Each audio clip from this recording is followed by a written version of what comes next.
Hello, welcome to SSC lab. आज Barkha ma'am कदर मचाने वाली हैं। क्यों? क्योंकि ये जो टेंस टॉपिक है, जो इतना भयानक लगता है देखने में, आज मैं टेंस के most important, most repeated concept cover कराने वाली हूं, वो भी 10 मिनट के अंदर ही। तो क्या आप तैयार हो इस पावरफुल सेशन के लिए? इफ यस, शुरू करते हैं। कमेंट से भर डालना पूरे सेशन को, ठीक है? चलिए जी, शुरू करते हैं। तो सबसे पहले तो मेरा टेलीग्राम ज्वाइन कर लो, इंग्लिश बाय बरखा मैम, ताकि इस तरीके के तड़ाके भड़ाकेदार सेशंस आपसे छूट ना जाएं, ठीक है? चलिए, so this is my Telegram, English by Barkha ma'am. इसको ज्वाइन कर लीजिए सभी लोग। और अब हम जा रहे हैं टेंस करने, टेंस कवर करने अब हम जा रहे हैं। परफेक्ट, चलो जी। तो ये आपके पास पूरा का पूरा चार्ट दिया हुआ है। अब इस चार्ट के थ्रू मैं आपको टेंस कराने वाली हूं 10 मिनट के अंदर, ठीक है? अपना अपना टाइमर लगा लो सब लोग फटाफट। टेंस हमारे प्रेजेंट टेंस, पास्ट टेंस और फ्यूचर टेंस होता है। लेकिन मेन बात ये सबको पता होता है, present tense, past tense, future tense होता है। लेकिन चाहे प्रेजेंट टेंस हो, चाहे पास्ट टेंस हो, चाहे फ्यूचर टेंस हो, वो अंदर 4 हिस्सों में डिवाइडेड होता है। प्रेजेंट, पास्ट और फ्यूचर तो आपको पता है, लेकिन ये याद करने में दिक्कत होती है। तो मैंने क्या किया, एक छोटा सा चार्ट बनाया और उसमें सारे स्ट्रक्चर लिख दिए। एक एक करके चलिए मैं आपको समझाती हूं। तो एक एक करके मैं आपको समझाती हूं, सब लोग बोर्ड पे पूरे ध्यान से देखिएगा। प्रेजेंट इंडेफिनिट मतलब अगर मैं टेंस की बात करूं तो प्रेजेंट इंडेफिनिट टेंस कैसे पहचाना जाता है? आपके सेंटेंस में या तो वर्ब का फर्स्ट फॉर्म आएगा, या तो वर्ब का फिफ्थ फॉर्म आएगा, उसके या तो डू और डज के बाद वर्ब का फर्स्ट फॉर्म आएगा। मतलब कि अगर आपको कोई सेंटेंस दिया है, या तो उसमें वर्ब का फर्स्ट फॉर्म आएगा, या तो वर्ब का फिफ्थ फॉर्म आएगा, और या तो आपके सेंटेंस में डू और डज के बाद वर्ब का फर्स्ट फॉर्म आएगा। अगर इन तीनों में से कुछ भी हो रहा है तो समझ जाइएगा कि जो आपका टेंस है वो प्रेजेंट इंडेफिनिट टेंस है। पास्ट इंडेफिनिट में क्या होता है? सिंपल, जैसे प्रेजेंट में V1 होता है ना, पास्ट में आपका V2 हो जाता है, या तो डिड प्लस वर्ब का फर्स्ट फॉर्म। मतलब कि आई प्लेड, या तो आप बोल सकते हो I did not play. Simple है, दोनों सिंपल पास्ट टेंस है। आप आई प्लेड बोलो या फिर आप बोलो आई डिड नॉट प्ले। यहां पे देखो, डिड के बाद वर्ब का फर्स्ट फॉर्म आया है। डू हो, डज हो या डिड हो, सबके बाद वर्ब का फर्स्ट फॉर्म आता है। डिफरेंस क्या है? प्रेजेंट टेंस की अगर हम बात करें तो डू और डज के बाद वर्ब का फर्स्ट फॉर्म लगेगा, और अगर हम पास्ट इंडेफिनिट की बात करें तो डिड के बाद वर्ब का फर्स्ट फॉर्म लगेगा।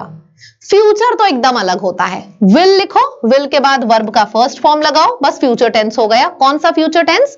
फ्यूचर इंडेफिनिट टेंस, ठीक? I will play, I will not play, बस सिंपल है। तो आपको तीनों टेंस याद हो गए।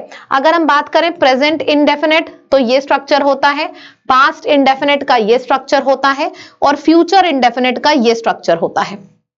3 हो भी गए। आओ आगे बढ़ते हैं।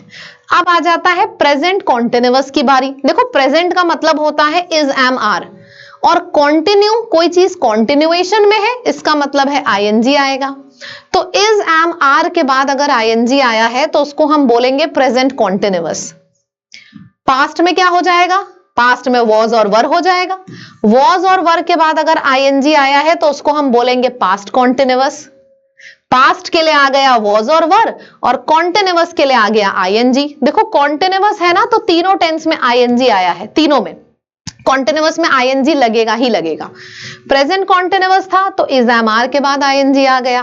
पास्ट कॉन्टिन्यूअस था तो वॉज और वर के बाद आईएनजी आ गया। और फ्यूचर कॉन्टिन्यूअस में क्या होगा?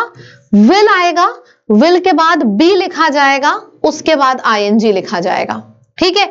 विल के बाद कभी भी डायरेक्टली आईएनजी नहीं आता है।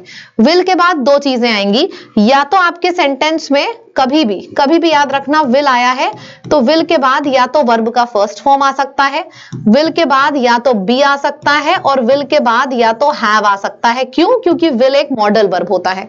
मॉडल वर्ब के बाद हमेशा वर्ब का फर्स्ट फॉर्म आता है, ठीक? तो याद रखना, विल के बाद वर्ब का फर्स्ट फॉर्म आया तो फ्यूचर इंडेफिनिट हो गया। विल के बाद बी आएगा, फिर आईएनजी आ गया, तो क्या हो गया? Future continuous, I will be playing, ठीक है? अब परफेक्ट में क्या होगा ये भी सीख लेते हैं। परफेक्ट में क्या होता है? हैज, हैव आता है, उसके बाद वर्ब का थर्ड फॉर्म आता है। जैसे कि प्रेजेंट परफेक्ट क्या हो गया? हैज, हैव प्लस वर्ब का थर्ड फॉर्म। पास्ट परफेक्ट क्या हो गया, प्रेजेंट परफेक्ट में हैज हैव आएगा, उसके बाद वर्ब का थर्ड फॉर्म। पास्ट परफेक्ट में क्या हो जाएगा, हैड आएगा और हैड के बाद आ जाएगा वर्ब का थर्ड फॉर्म। और फ्यूचर परफेक्ट में क्या होगा, सोचो, फ्यूचर मतलब विल, परफेक्ट मतलब हैव प्लस वर्ब का थर्ड फॉर्म। अब देखो भाई, विल है तो जाहिर सी बात है हैव ही आएगा, विल के संग हैज नहीं आता। तो जो भी शब्द है ना उसको तोड़ तोड़ के बनाया करो, ठीक। जैसे कि प्रेजेंट परफेक्ट था तो हमने हैज हैव के बाद वर्ब का थर्ड फॉर्म लगा दिया। पास्ट परफेक्ट है तो हमने हैड के बाद वर्ब का थर्ड फॉर्म लगा दिया, आई हैड प्लेड। फ्यूचर है तो हम क्या करेंगे, फ्यूचर है तो विल तो लिखेंगे ही, और परफेक्ट है तो हैव प्लस वर्ब का थर्ड फॉर्म भी आएगा। तो फ्यूचर परफेक्ट में क्या हो जाएगा, विल हैव और वर्ब का third form, I will have played, ये आपका हो जाएगा फ्यूचर परफेक्ट। आपको पता भी नहीं चला होगा, 3 3 6 3 9, 9 ऑलरेडी तैयार हो गए हैं। 12 में से 9 ऑलरेडी तैयार हो गए हैं, 3 और बचा है। आगे बढ़ते हैं। प्रेजेंट परफेक्ट कॉन्टिन्यूअस की हम बात करें तो इसको कैसे याद करेंगे, तोड़ तोड़ के याद किया करो हमेशा। प्रेजेंट परफेक्ट कॉन्टिन्यूअस, सबसे पहले प्रेजेंट है तो प्रेजेंट के लिए आ जाएगा आपका, प्रेजेंट परफेक्ट है तो प्रेजेंट परफेक्ट के लिए हैज और वर्ब का थर्ड फॉर्म आता है। देखना कैसे, कभी भी आपके सेंटेंस में प्रेजेंट परफेक्ट की अगर बात होगी तो प्रेजेंट परफेक्ट के लिए आ जाएगा, ये देखो, हैज, हैव और वर्ब का थर्ड फॉर्म, ये हो गया आपका प्रेजेंट परफेक्ट के लिए। और कॉन्टिन्यूअस के लिए आ जाएगा वर्ब का आईएनजी फॉर्म। तो बस इन्हीं सबको जोड़ के क्या लिख दिया है, इन्हीं सबको जोड़ के हमने लिख दिया है हैज हैव बीन, बीन हो गया वर्ब का थर्ड फॉर्म, और कॉन्टिन्यूअस के लिए आ गया आईएनजी। तो कभी भी प्रेजेंट परफेक्ट कॉन्टिन्यूअस होगा तो क्या होगा, पहले हमने प्रेजेंट परफेक्ट के लिए लिख लिया हैज हैव, उसके बाद बीन, क्योंकि बीन वर्ब का थर्ड फॉर्म होता है। तो प्रेजेंट परफेक्ट याद मत करो, हैज हैव उसके बाद बीन। कॉन्टिन्यूअस के लिए आ गया आईएनजी। और प्रेजेंट परफेक्ट कॉन्टिन्यूअस हो चाहे पास्ट परफेक्ट कॉन्टिन्यूअस हो, सिंस और फॉर आएगा ही आएगा, ठीक। तो क्या हो जाएगा, I have been playing since Monday, I had been playing for 4 months, ठीक है, ऐसे लिखा जाता है। अच्छा, फ्यूचर परफेक्ट कॉन्टिन्यूअस में क्या होता है, देखो फ्यूचर के लिए तो आ गया विल, परफेक्ट के लिए आ गया हैव प्लस वर्ब का थर्ड फॉर्म, और कॉन्टिन्यूअस के लिए आ गया आईएनजी। अब सबको जोड़ दो, फ्यूचर के लिए आ गया विल, परफेक्ट के लिए आ गया हैव प्लस वर्ब का थर्ड फॉर्म, और कॉन्टिन्यूअस के लिए आ गया आईएनजी, ठीक है। तो ये हो गया आपका फ्यूचर परफेक्ट कॉन्टिन्यूअस। अच्छा, फ्यूचर परफेक्ट कॉन्टिन्यूअस में नहीं, सिंस नहीं आता है, फ्यूचर परफेक्ट कॉन्टिन्यूअस में आता है फ्रॉम, सिंस नहीं आता, ठीक। I will have been playing from this day. तो ये हमारा सारा का सारा समरी हो गई पूरे के पूरे टेंस की। क्लियर है, एक चार्ट में मैंने कवर कराई है। अब चलो कुछ क्वेश्चंस करते हैं फटाफट। इसको 2 बार 3 बार 10 बार रिकॉर्डिंग सुनना, ये पूरा का पूरा चार्ट आपके दिमाग में छप जाएगा। इसको बनाने में, इस चार्ट को जितना टाइम लगा है, मैंने कोशिश करी है कि उससे बहुत कम समय में आपको सिखाया जा सके, ठीक है। चैनल को जरूर जरूर जरूर से सब्सक्राइब कर लो अगर अभी तक नहीं किया है। आपकी इंग्लिश का जो डर है ना, वो मैं जड़ से खत्म कर दूंगी। मेरी डेली क्लासेस होती हैं लाइव 11 AM पे, ठीक है। चैनल को फटाफट सब्सक्राइब करिएगा। इंग्लिश बाय बरखा मैम, मतलब कि बरखा मैम इंग्लिश आपको सिखा के ही रहेंगी। और ये जो चैनल है हमारा एसएससी लैब, इसमें हम हर एग्जाम की तैयारी करते हैं जिसमें इंग्लिश आती है, ठीक। तो फटाफट सब्सक्राइब करिएगा। आगे बढ़ते हैं। क्वेश्चन है आपके पास, he has play the piano beautifully in the concert. मैं 3 तक गिनूंगी, देखना आप सबका आंसर आ जाएगा। 1 2 3, आंसर आ गया होगा कि भाई हैज के बाद तो वर्ब का थर्ड फॉर्म आता है, तो यहां पे आपके सेंटेंस में प्ले गलत है, प्ले की जगह पे प्लेड आ जाएगा।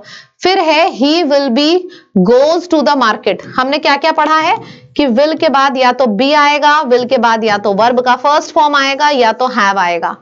तो विल बी आया है, बी के बाद क्या होता है, बी के बाद आईएनजी लगता है ना। तो ही विल बी गोज नहीं, ही विल बी गोइंग हो जाएगा यहां पे, ठीक है। चार्ट देखना 2 बार 3 बार 4 बार, अच्छे से याद हो जाएगा। आगे बढ़ते हैं। By next year she will have play in the competition. चाहे हमारे सेंटेंस में हैज आए, चाहे हैव आए और चाहे हैड आए, इन सब के बाद वर्ब का थर्ड फॉर्म आता है। तो यहां पे प्ले गलत है, प्ले के जगह पे प्लेड लिख देंगे हम लोग, ठीक है। सो ये प्लेड हो जाएगा। आगे बढ़ते हैं। फिर से आपके पास आ गया, करेक्ट स्ट्रक्चर को चूज करो। आई विल बी के बाद आईएनजी आता है, ये नहीं आता। हैड के बाद वर्ब का थर्ड फॉर्म आता है, विल हैव वर्ब का थर्ड फॉर्म, हैज और हैव के बाद वर्ब का थर्ड फॉर्म। सिर्फ पहला वाला गलत था, बाकी 3 सही थे, राइट।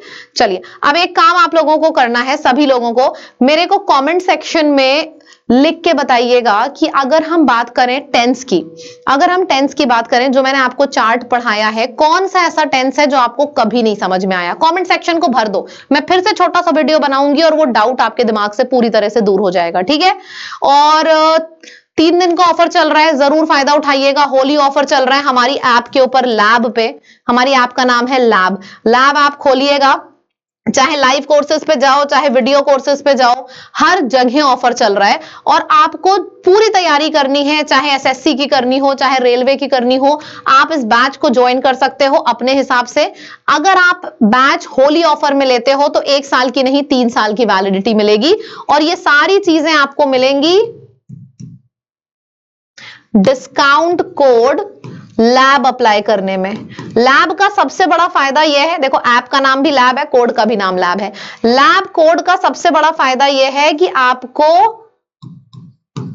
लैब कोड का सबसे बड़ा फायदा यह है कि आपको 2% एक्स्ट्रा डिस्काउंट मिलता है, और आपको वीओडी यानी कि जितने रिकॉर्डेड बैचेस हैं वो भी मिल जाते हैं, ठीक है। तो what are you waiting for? Holi offer का फायदा उठाइए। Bye bye, take care. 11 AM पे डेली मेरी लाइव क्लासेस होती हैं, जरूर अटेंड किया करिए। Bye bye.